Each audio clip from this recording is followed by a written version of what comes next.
No one, even the Vice President, is above the law, ayon kay Congressman Abante Jr.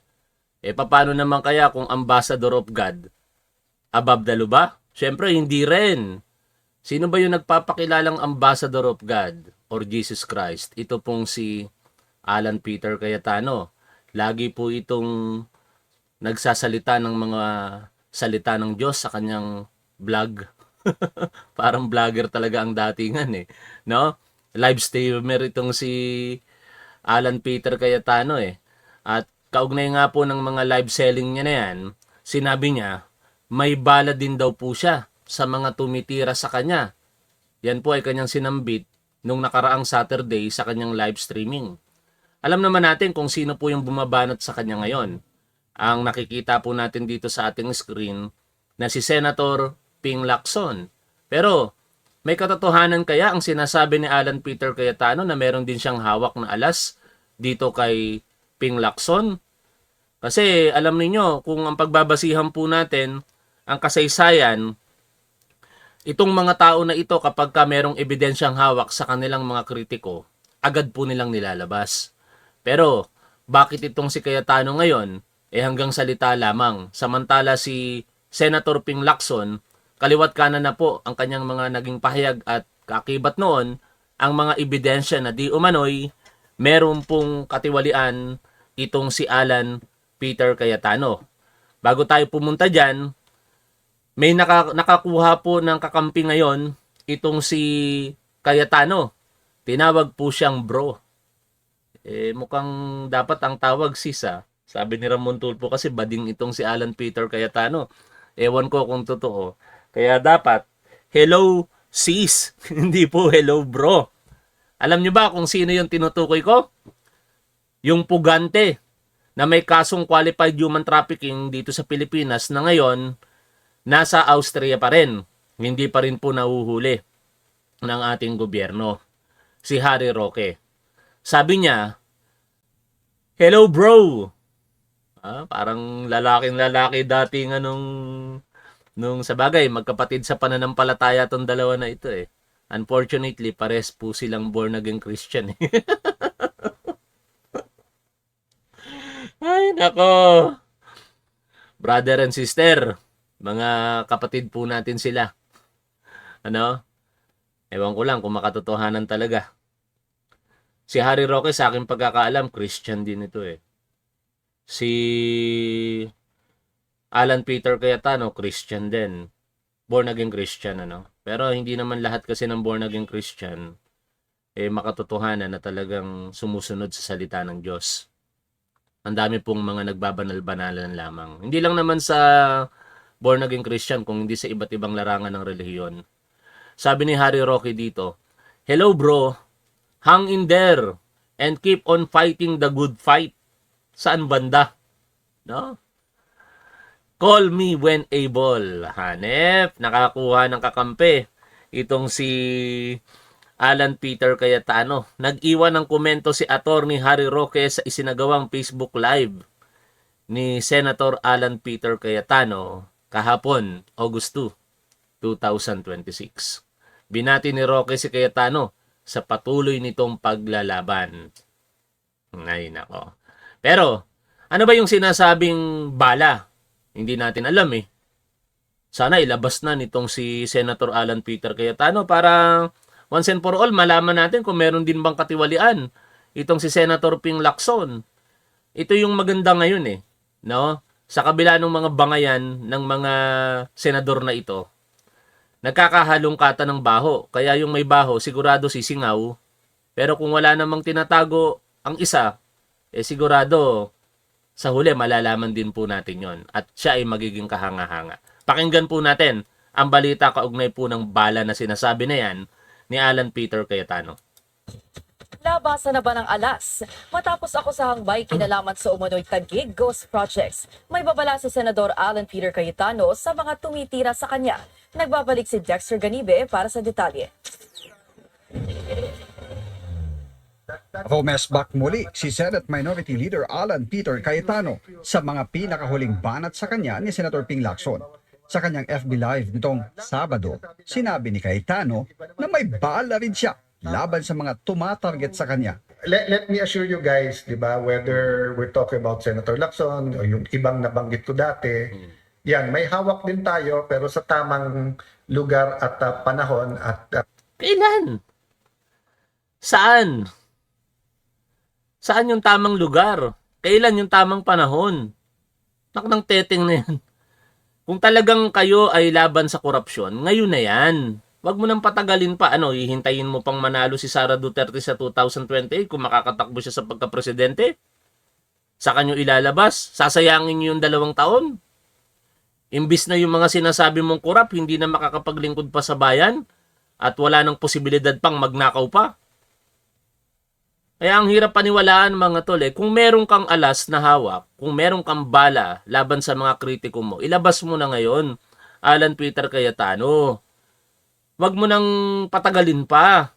Ngayon na yung tamang panahon, ang tamang forum sa Senado o kaya sa Ombudsman. sa laban-laban. Pagtitiyak ni Cayetano, hindi rin niya tatantanan si Lacson, pero sa ibang paraan.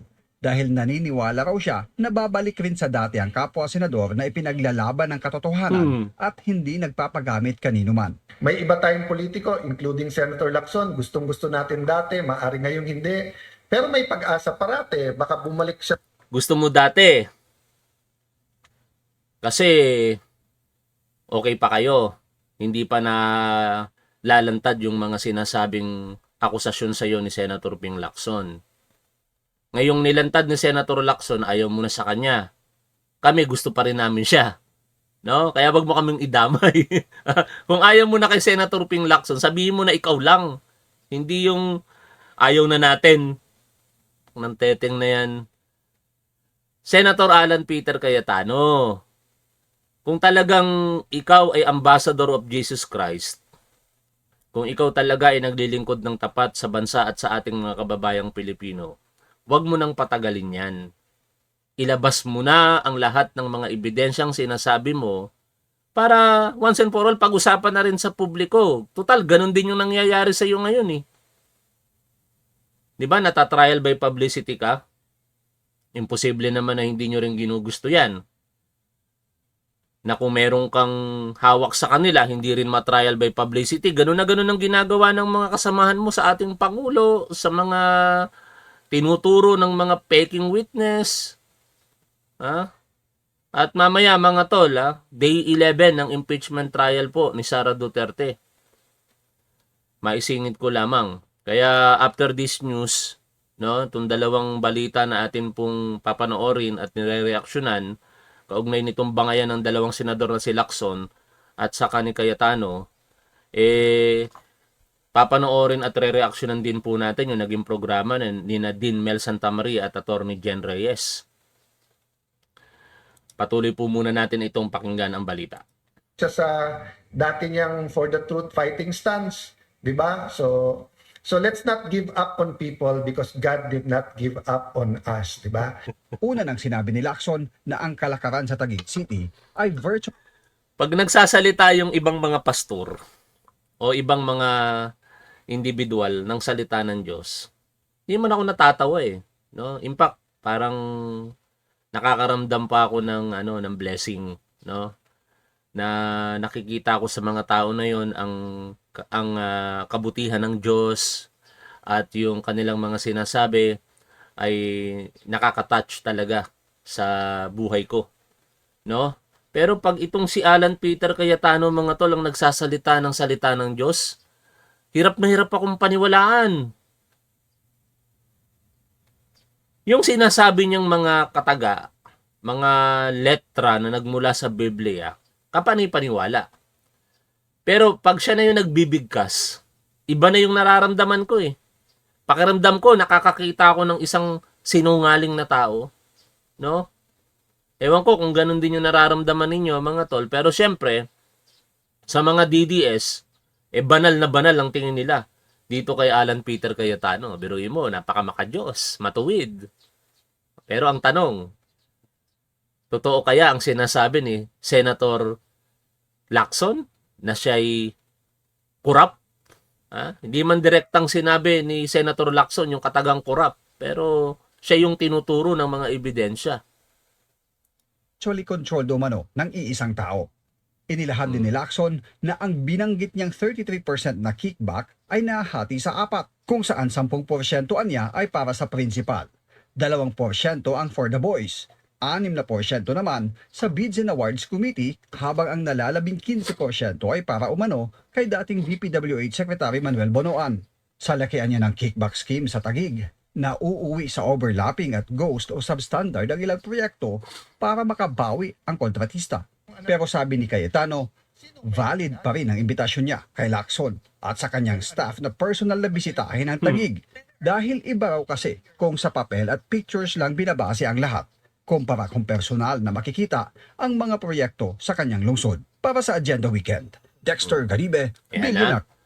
Siyempre, kahalintulad na balita, ito, kani-kanina lang din naman ito, pero hango din po sa mga pangyayari nitong Saturday at saka Sunday.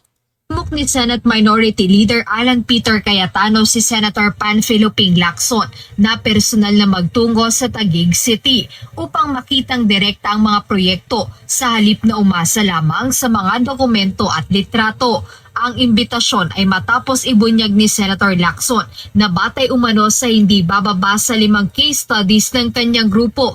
Lumalabas na may irregularidad umano sa ilang infrastructure projects sa lungsod. Kabilang dito ang paulit-ulit na paggamit ng iisang larawan para sa billing at koleksyon ng pondo, kung saan binabago lamang umano ang mga petsa at ilang detalye habang nananatiling magkapareho ang Department of Public Works and Highways o DPWH geotagging data. I will continue to invite not only Senator Lacson, not only in staff, but everyone. Iba kasi yung sa papel-papel, iba yung sa picture-picture. Tignan nyo yung budget. Cayetano, tinanggihan na yung invitation mo. Ayaw daw malunod ni Senator Lacson. Ngayong tinanggihan yung invitation mo, total, sinasabi mo, malinis dyan sa Taguig. Ang gawin mo, instead na dyan ka nagla-livestream sa, opisina mo, no, na laging merong sa likod ay salita ng Diyos, puntahan mo yung lugar nyo dyan sa Taguig. Magsama ka ng staff mo para hindi na ikaw yung humahawak ng cellphone. No? Kasi pag nanonood ang tao sa'yo, galaw ng ganun yung cellphone Talagang vlogger na vlogger ang datingan mo Kumuha ka ng staff mo, paggamitin mo ng tripod, itutok mo sa'yo, tapos sa likod, sa background mo, yung sinasabi mong proyekto na walang anomalya, o baka maniwala pa ang tao sa'yo, Alan Peter Cayetano. Pumunta kayo sa lugar, makikita nyo nandyan talaga yung project at magaganda. Agad namang sinagot ni Senator Lacson ang paanyaya ng kapwa niya senador. Ayon sa dating Blue Ribbon Chairman, maaari naman siyang pumunta sa Taguig City kapag maayos nang naipatutupad at malinis na sa korupsyon ang flood control program doon. Biro pa ng senador, ayaw niyang malunod sa baha dahil matagal na siyang hindi nakakapag-practice ng swimming. Hindi naman ito pinalampas ni Senator Cayetano. Aniya, sakaling magtungo roon ang kapwa niya senador, ay hindi ito malulunod sa baha kundi sa mismong katotohanan. So sabi ko, pumunta na lang siya or kung sino man gustong pumunta para makita. Diba? Apples to apples talaga. Ito yung pondo, ito yung project. Ang sagot niya, saka na kasi hindi daw siya nagpa-practice mag-swimming, baka daw malunod siya sa baha. Well, Senator Lacson, hindi ka malulunod sa baha sa Taguig, malulunod ka sa katotohanan. Yan pag panay kasinungalingan ang nakakalunod, yung katotohanan. Bukod dito, iginiit pa ng minority leader na malaki na ang ipinagbago at bumuti ang sitwasyon sa pagbaha sa Taguig sa nakalipas na 30 hanggang 40 taon. Hindi ka malulunod sa baha dito. I mean, barring 10 days of rain or an extraordinary rainfall na may mabara. Kasi kahit pa paano, compared to the other Metro Manila cities, flash flood or certain areas na lang po. But I continue to invite everyone, see the beauty of Taguig. Sa kabila ng patuloy na palitan ng pasaring ng 2 senador, kinumpirma na ni Ombudsman Crispin Remulla noong Biyernes, July 31 na natanggap na nila ang mga dokumentong may kaugnayan sa infrastructure project sa Taguig City. Ayon kay Ombudsman Remulla, kasalukuyan na nilang sinusuri ang mga nasabing ebidensya. Jed Neresina. Yan ang kaabang-abang ngayon, mga tol. No? ano ang magiging findings ng Office of the Ombudsman. Kasi sila lamang yung merong kapangyarihan para iakyat po yan sa korte. Hindi po si Senator Ping Lacson o kung sino man.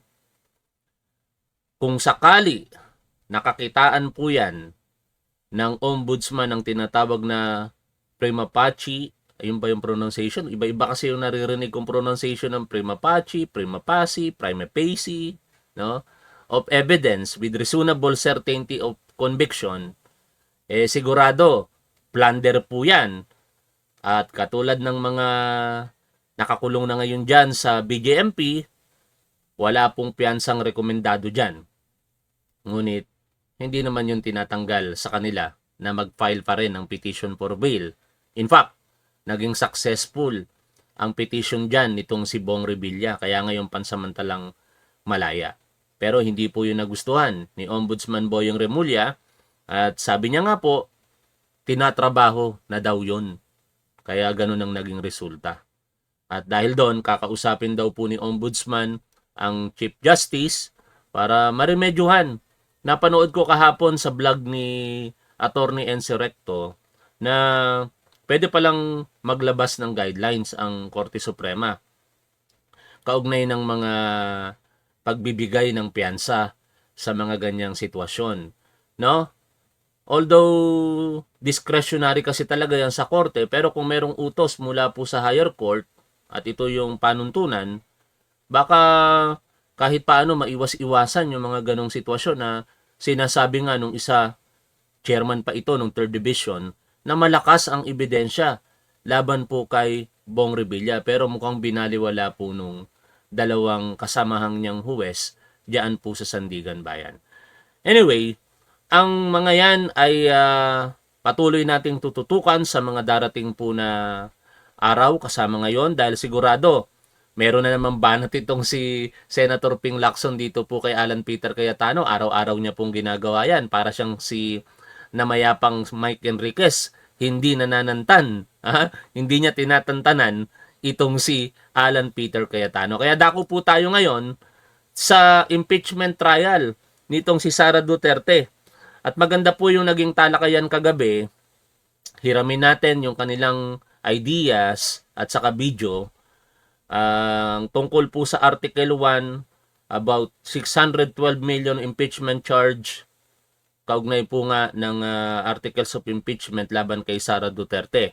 Mapapanood at mapapakinggan po natin dito sina Attorney Jen Reyes at Dean Mel Santamaria, kasama po yung isa nilang kasamang journalist. Hindi ko po tanda ang pangalan, pero simulan na po natin ang pakikinig sa kanila mga tol.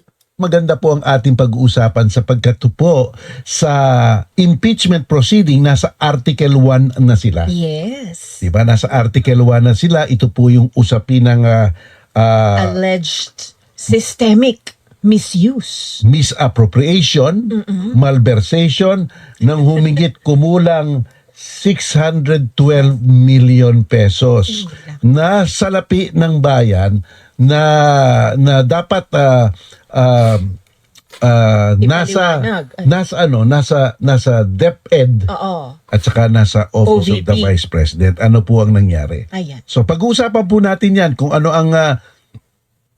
ang halaga, Oo.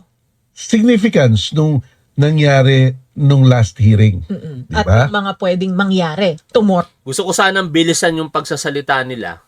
Kaso lang, nabasa ko sa comment section ng ilang mga manonood natin na wag daw gawin kasi di daw nila maunawaan. Pero sige, pagbigyan na lang natin sila. Medyo matagal nga lang yung pacing. Total, pares lang din naman siguro sa pagsasalita ko, mabagal at ganun din. Ang ano lang sana kasi, kung mabilis, katulad nung napapanood natin sa mga reaction video ng iba, katulad kay Undersecretary Claire Castro, syempre, nababalansin natin yung pagbibigay ng reaksyon at saka yung pinapanood po nating video. After all, reaction video po ito eh. Kung gusto nyo po talagang mapanood ng buo, meron nga ding isang manonood natin dito na binla ko na. Kasi ang komento niya ay, bakit ka sabat ng sabat nanonood ng video, hindi mo muna i-play ng todo yung, ng buo yung video, saka ka mag-react sa huli. No? Buisit, sabi ng ganun. Binla ko na. Kasi alam ninyo mga tol, ito po yung reaction video. Kapag pinlay ko lamang po ito, lalong-lalo na wala pong pahintulot mula po sa kanila, para ko po silang ninakawan ng kanilang karapatan diyan po sa mga materyales na ginawa po nila. Copyright, di ba? Pero merong tinatawag na fair use. Bahagi ng fair use ay ang reaction video, kung saan tinatransform mo yung isang bidyong pinapanood mo sa pamamagitan ng reaksyon o komentaryo na ibinibigay mo. Sana maunawaan po ng ating mga manonood yon at hindi ko na po uulitin yan. Tuloy po tayo ngayon dito po sa pakikinig kina Dean Mel Santamaria. Tomorrow. At mga pwedeng mangyari tomorrow. Kaya lang po, bago po ang lahat, sana po kayo po ay makapag-subscribe sa ating YouTube, Facebook, Spotify at saka po sa ating Apple Podcast para mas lumaki na po ang ating komunidad para po sa takdang panahon Bakit maingay? na kung tayo'y dapat sumigap. Lang, hanapin natin. Ano sabi ni Mylene? Parang Oo. nakita. Teka lang, sa akin pala. Anong nangyari? I see. Dali Nahanap ko lamang bakit maingay sa akin. Dali lang mga to. Ano pa naka-open na tab ko? 1, 2, 5. Sandali lamang Hindi ko malaman kung bakit maingay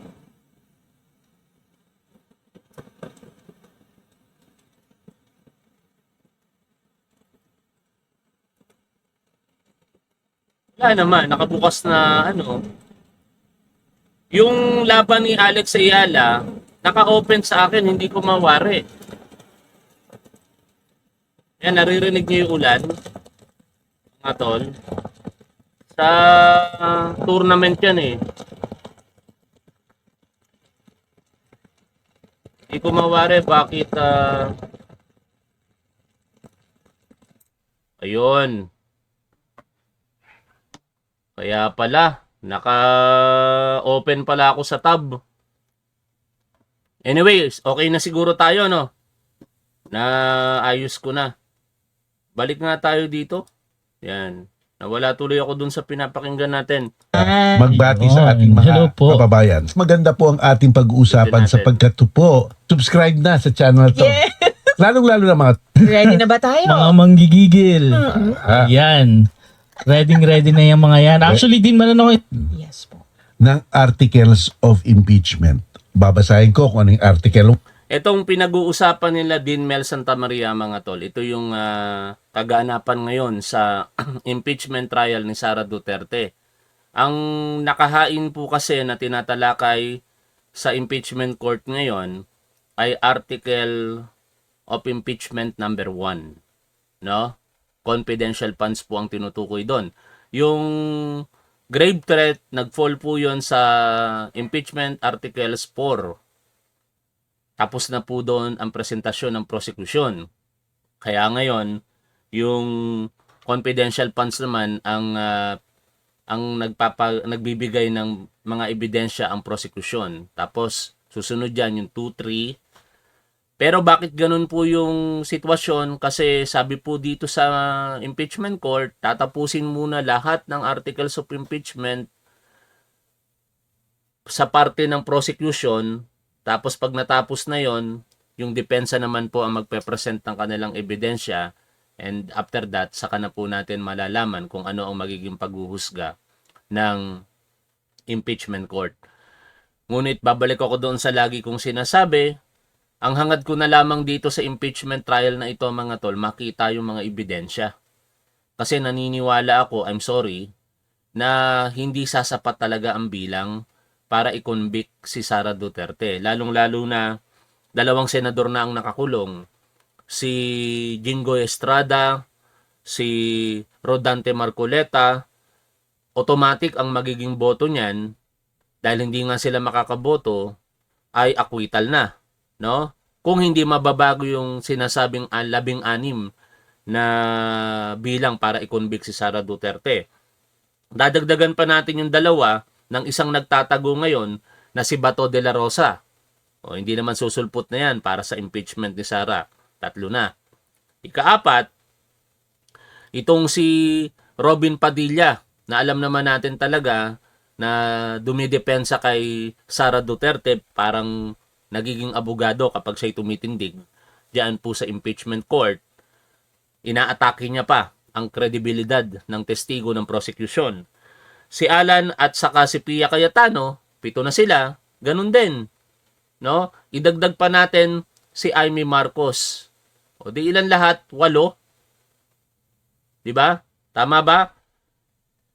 Gingoy, Rodante Marcoleta, Senator Bato de la Rosa, si Robin Padilla, Pia Cayetano, si Alan Peter Cayetano, Amy Marcos, pang-7.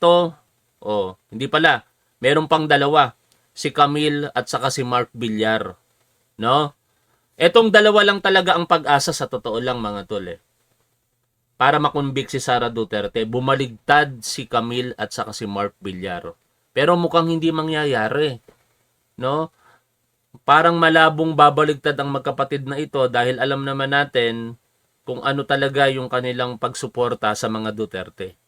Kumbaga, kahit magkapit-pitan na yata ng bayag, hindi babaligtad yung magkapatid na yan Bakit hindi sila babaligtad? Dahil pag ginawa nila yon, baka mas marami pong malantad na mga katiwalian sa kanila. No? Na sinasabing may kaugnayan sa kanilang pagiging malapit sa mga Duterte. Yun yung mga chismis-chismis lang naman. Kaya overall, siyam ang alam na natin na makukuhang boto ni Sara Duterte for acquittal. At 15 lamang posible ang makuha ng majority. No? Tama ba? Kasi sino ba sa majority ngayon? 13 lang naman sila. No? Parang mayroon ako nakaligtaan na 2 pa. Anyway, tuloy na po tayo dito. Luan ha, para Maliwanag po. maliwanag sa atin. Ayan po ang Article 1. Yan. The respondent Vice President Sara Z. Duterte committed culpable violation of the Constitution, graft and corruption, and betrayed public trust through the systematic misuse, misappropriation, and irregular liquidation of confidential funds amounting to 500 million pesos released to the Office of the Vice President and 112,500,000 released to the Department of Education. Laki. So 2 tranches yan. At sa bawat tranches na yan, putol-putol pa ang kanilang pagdidistribute. May first, may second, may third, at may ebidensya pa ng mga land bank ba? Yeah. Land bank check. Ang nakalimutan ko pala si Bongo, no? Isa sa mga nakalimutan ko, si Bongo. Katulad ni Bongo, ipagpalagay natin na biglang labasan niya ng warrant of arrest ng ICC, di hindi na rin yan makakapag-participate sa impeachment ni Sara Duterte. Pabor na naman yung kay Sara Duterte. Kaya nga, parang formality lang itong nangyayari kung tutuusin sa parte ni Sara Duterte. Dahil kahit gaano kabigat ang ebidensya dito, yung acquittal mukhang makukuha niya talaga Pero bakit bantulot pa rin sila sa pagpapatuloy nito at kung ano-anong question ang ginagawa po nila? Dahil ayaw nilang lumabas kasi ang katotohanan sa harapan ng publiko. Lalong-lalo na, pinahintulutan na ng ating Pangulong Bongbong Marcos na buksan ang bank at tax records nitong si Sara Duterte. At doon, makikita na natin kung totoo ba ang mga akusasyon sa kanya. Yun ang pinaka-ultimate proof, no? At hindi na yun maidedenay ni Sara Duterte the moment na lumabas na po sa harapan ng publiko yung mga dokumento na yon. Maliban na lamang kung yung mga dokumento pala na yon ay magpapakita naman nang wala naman siyang ginawang mali. In that case, dapat tayo'y umamin sa pagkakamali natin na husgahan siya kung sakasakali.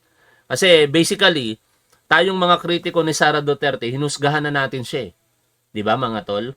Magpakatotoo lang tayo dito. Wala siguro sa mga manonood natin dito maliban sa mga DDS, ang naniniwala na walang kasalanan si Sara Duterte. Itanong ko sa inyo ngayon mga tol, kayo ba'y naniniwala na may kasalanan si Sara Duterte? Mag-comment nga po kayo ng 1 kung kayo po'y sumasang-ayon na may kasalanan siya sa inyong paniniwala. Mag-comment naman po kayo ng 2 kung kayo po'y naniniwala na bahagi lamang ng pamumulitika ito at pigilan siya sa kanyang pagnanais na maging presidente. Kasi ako, talagang malakas ang paniniwala ko na may kasalanan siya. At sabi ko nga, ang mga DDS lamang ang mga naniniwala na walang kasalanan si Sara Duterte. O katulad nitong si Greco Belgica. Sabi niya sa post niya kanina, ipipilit ni BBM na i-impeach si Sara. Kahit gawin pa nilang 14 na boto lang ang kailangan at kahit mag-imbento ng kaso para mapakulong ang mga senador at lahat ng lumalaban. Uulitin natin.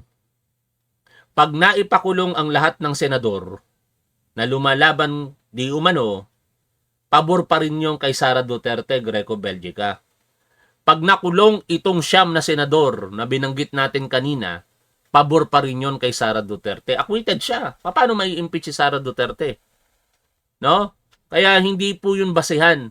Ipakukulong para lamang hindi makapag-participate sa impeachment. Disadvantageous nga yun sa prosecution. Hindi pa pwedeng bumoto ng conviction ang isang nakakulong na senador, no, nor acquittal. Kaya ang mangyayari, since absent sila, matatransform ngayon yon into an acquittal vote. Parang automatic ang mangyayari doon. Ang hindi nila makita, ito na kahit ma-impeach si BP Sara, hindi nga siya mai-impeach eh. Pero tingnan natin, maraming pampalit ng ang publiko na kalaban. O, sige, tingnan natin kung yung sinasabi mong pampalit mananalo. Dahil ang lakas ni BP Sara ay di lang dahil sa sarili niya, pero dahil sa galit ng tao sa katiwalian at pang-aabuso ng pamahalaan. Indeed. Kaya nga nai-impeach si Sara Duterte ngayon, kaya nga kayo kinikriticize dahil galit na galit ang tao sa katiwalian at pang-aabuso sa pamahalaan. Yan ang mismong basihan, Greco Belgica, kung bakit inuusig ngayon si Sara Duterte kasama ng mga senador at iba pa na mga nakakulong na at mga nagtatago at kung ano pang dahilan diyan sa Senado at sa iba pang mga lugar.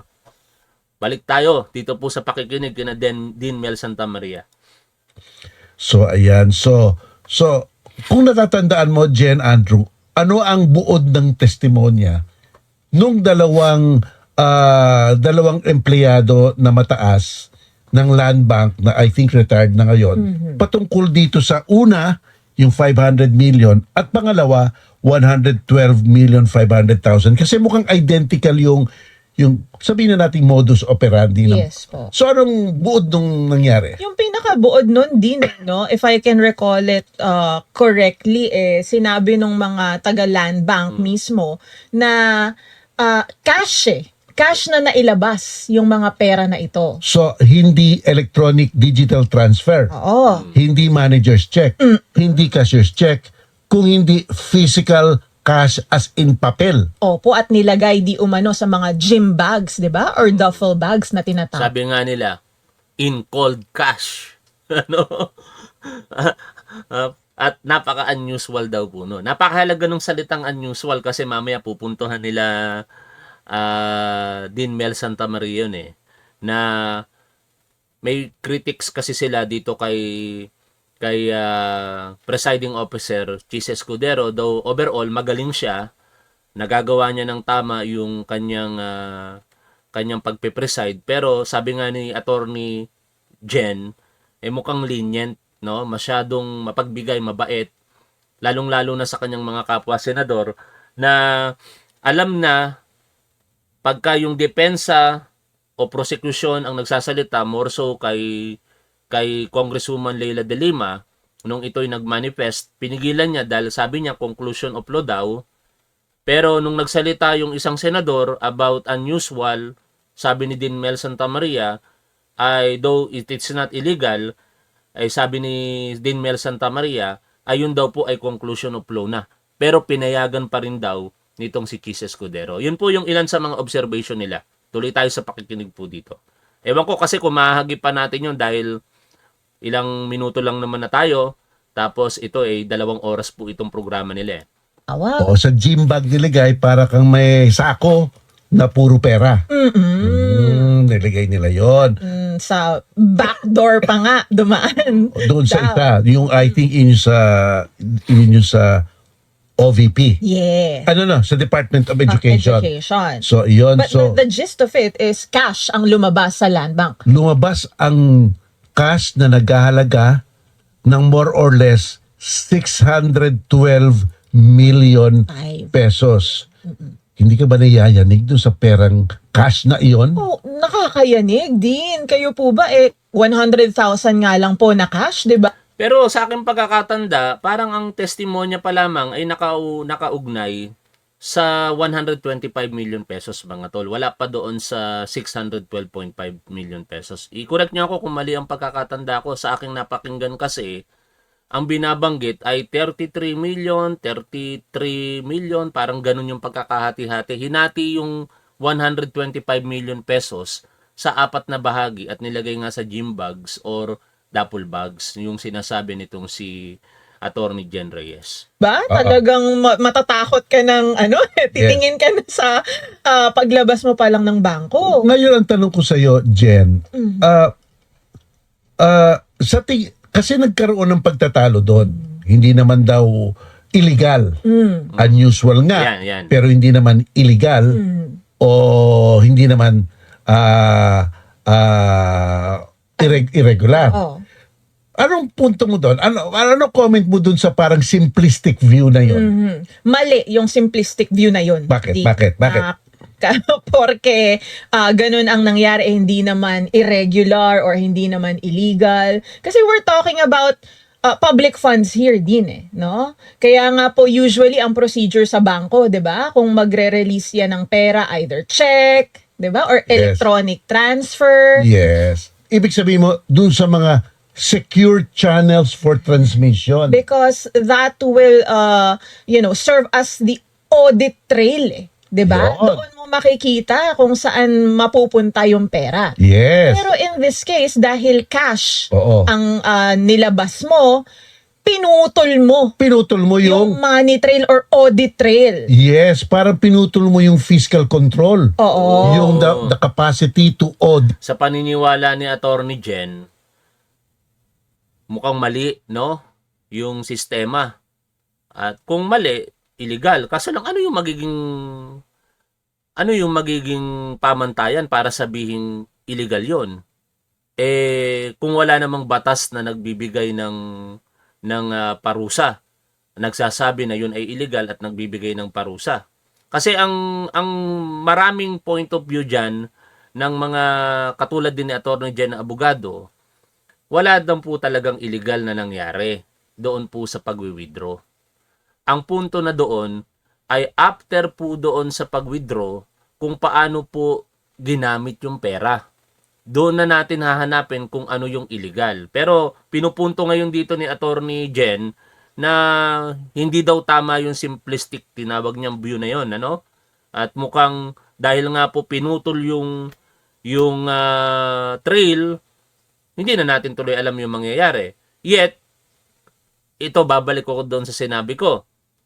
Kasi di ako abogado, pero tandang-tanda ako nung nag-aaral kami, sabi, nullum crimen nulla poena sine lege.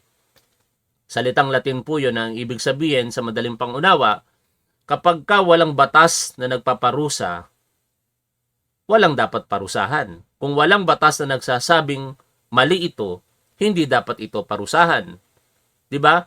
Kung walang batas na nagsasabing ang pag-withdraw ng 125 million pesos as cash ng Office of the Vice President ay hindi mali, basically hindi yun mali.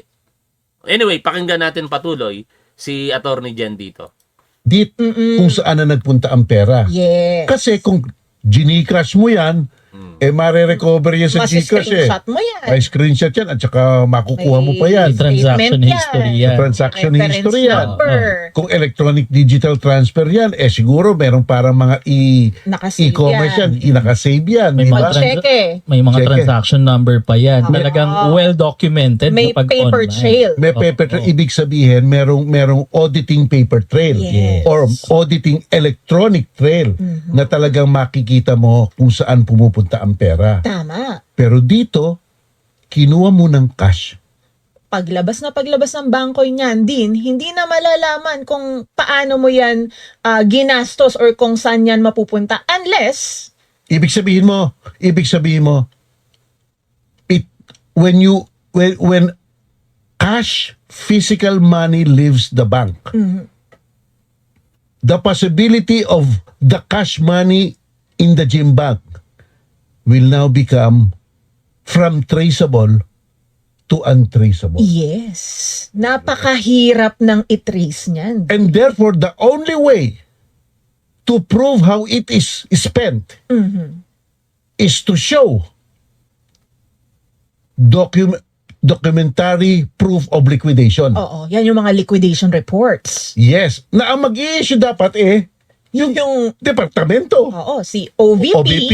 and Department of Education. Ayun. So, ang nangyari dito, last hearing ng 3 araw ba yun, was only to prove the extraction of public money from its depository bank. Yes. At hindi dyan nag-cross-examination ang depensa. Oo. Bakit nga din? Feeling mo bakit hindi sila nag-cross-examine? Because it is purely documented. Ano ko cross-examine nila yan? Magmumukha silang tanga. Diba? Kasi documented, kaya inamin rin nila yung authenticity nung mga checking in-endorse para palitan. Diba? So therefore, iyan po, the first significance of the extraction was, number 1, it was extracted in cash. Cash. Number 2, it was placed in Yun ang dapat masagot, no? Yung extraction ba through cash ay illegal o hindi? Sabi ni Attorney Jen, hindi siya naniniwala dun sa simplistic view na yun ay hindi illegal, no? Dapat mahanapan natin ng paliwanag yon. Sana inelaborate pa ni Attorney Jen yung kanyang posisyon, no?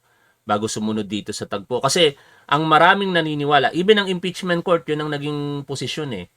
Walang problema, even ang prosecution, no? Sa isang interview kina Congressman Joel Chua, wala silang komento tungkol doon sa illegality nor legality noong encashment. Ang punto after that, yung sinasabi na ngayon dito ni Dean Mel Santa Maria, kung yung pag-appropriate ba ng pera ay merong ginawang mali o hindi, at yun ang dapat nating malaman, mga tol.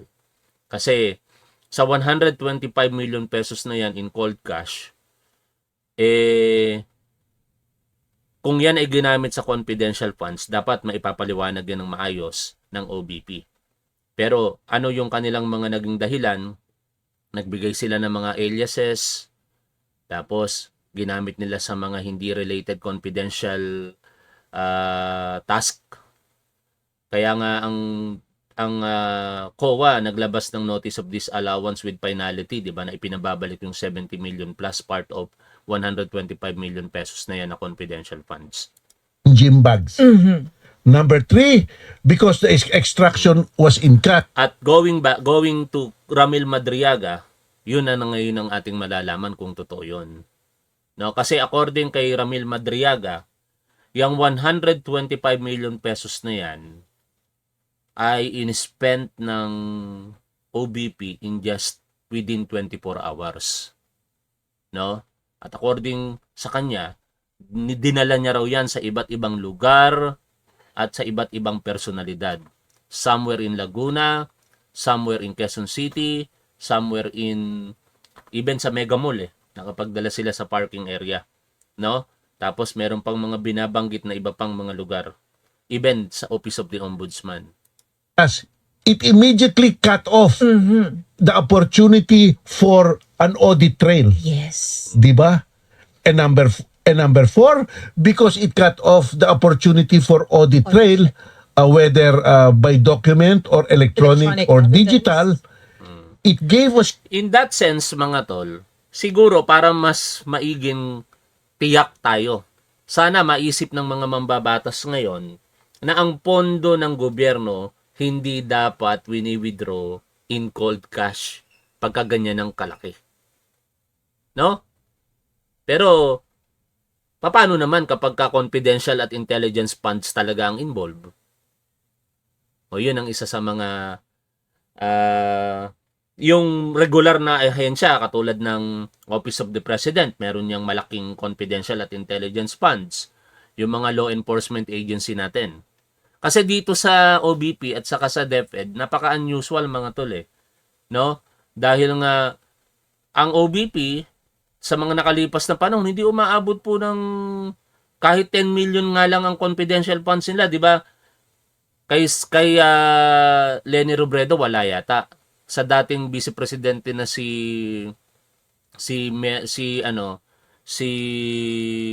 Binay at saka si Noli De Castro meron pero maliit na halaga. I-correct niyo ako kung wala kung mali yung pagkakasabi kung wala kay Leni Robredo. Meron din yata maliit lang. Lalong-lalo naman wala sa DepEd. Pero sa panahon ni Sara Duterte nung nagkaroon ito nung naging sekretary ito, nagkaroon ng confidential funds ang DepEd. 'Yun yung mga problema, no? O assuming natin na payagan na may confidential funds ang DepEd. Pero dapat magkaroon ng malinaw na pamantayan na para hindi mawala yung paper trail, para matukoy kung saan mapupunta yung pera, kahit confidential funds yan, hindi naman sasabihin sa publiko, hindi dapat pinapayagan yung mga withdrawal physically, no? Yung in cold cash. situation where disbursement can be made with an unverifiable situation. Yes, Dean, that's correct. Therefore, ergo, it can possibly create an environment for ghost Ghost expenditure expenditures. and malversation. Ito na talaga, para sa akin, the hearing na nangyari last time was to prove extraction, the creation of that environment for ghost expenditure and malversation, di ba? Saan napunta ang pera na nasa sako? Yes. Kasi wala nang trace, hindi mo na matitrace except to liquidation documents eh. Oo. Di ba? Kumbaga, you open the floodgates, 'di ba? To corruption or malversation. At ang isa pa, the normal banking practice is to be able to withdraw large amounts of money. It should be by document, Yes. like manager's check, Yan. cashier's check, electronic digital transfer. That is the norm. Tinanong ko kay ChatGPT, may confidential funds ba si Leni Robredo nang siya ay VP pa? Ang sagot, hindi. Noong si Leni Robredo ang vice-presidente, ang Office of the Vice President ay walang confidential funds o intelligence funds sa taunang General Appropriations Act. Yun sa akin ang pagkakatanda, wala talaga. Pero si Binay, saka si Noli, meron maliit na halaga. Normal situation. Now, the Office of the Vice President and the Department of Education made a choice, made an extraordinary choice not to use those secure channels. Di ba? Sila po ang pumili na iligay sa Jimbag. And therefore, that choice requires some compelling justification. Exactly. Bakit? At yon ang magiging depensa ng kampo ni Sara Duterte. Di ba? Kung kaya nilang i-justify yon, hindi impeachable offense yan kasi masasabi na walang ginawang mali si Sara Duterte. Aabangan natin yan mamaya sa Day 11 ng impeachment trial ni Sara Duterte. Maraming salamat sa inyong lahat mga tol. Lagi po nating tandaan kung ano ang tama at dapat doon tayo. Keep safe. See you always. Bye for now mga tol.